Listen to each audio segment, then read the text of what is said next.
La création d'un projet dans l'application se fait en 3 phases.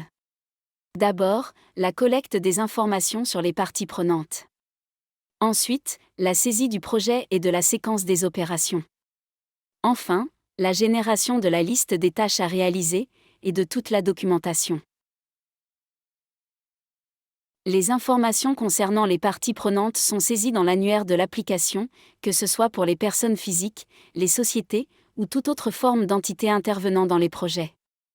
Les personnes récemment mises à jour sont visibles sur la page d'accueil. Ces informations peuvent être importées depuis des sources publiques, comme le Registre national des entreprises géré par l'INPI.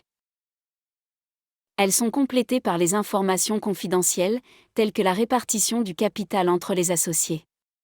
Chaque information est horodatée.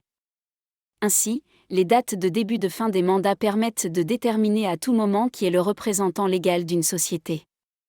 De même, la saisie du registre des mouvements de titres, passés et futurs, permet de déterminer les associés, le montant et la répartition du capital d'une société. Cet horodatage permet de générer une documentation toujours cohérente avec les informations pertinentes à la date de référence. Les relations entre les entités pouvant être complexes, la cartographie permet de les visualiser et de les comparer à différentes dates. Une fois les informations sur les parties prenantes renseignées, l'étape suivante consiste à saisir les détails du projet, sous la forme d'une séquence d'opérations à compléter. Une opération se définit comme un ensemble de changements se produisant à un instant de raison.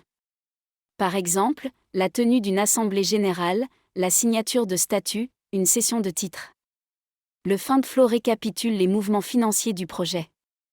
L'application s'adapte aux imprévus. Les paramètres du projet, comme le calendrier des opérations, peuvent être modifiés, la documentation sera automatiquement mise à jour en conséquence.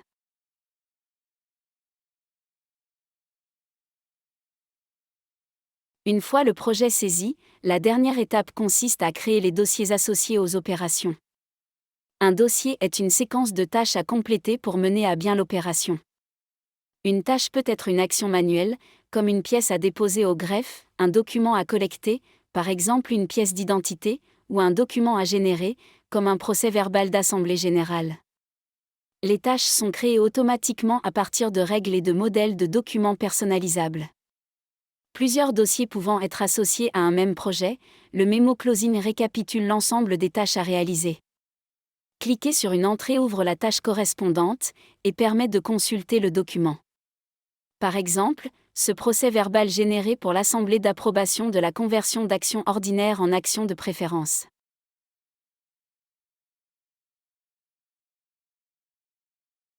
Afin de faciliter la révision, le partage et la modification des documents, ces derniers peuvent être téléchargés individuellement au format Word ou en lot, sous la forme d'une Bible.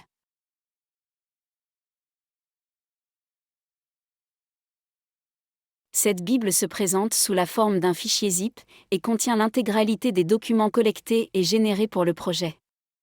Elle facilite le partage des documents, par mail par exemple. Si l'éditeur de documents en ligne inclus avec l'application est trop limité pour vos besoins, une fois décompressé, la Bible vous permet de retravailler les documents, seul ou en collaboration, sur votre PC ou en ligne, en vous appuyant sur toutes les fonctionnalités des outils standards de la suite Microsoft Office.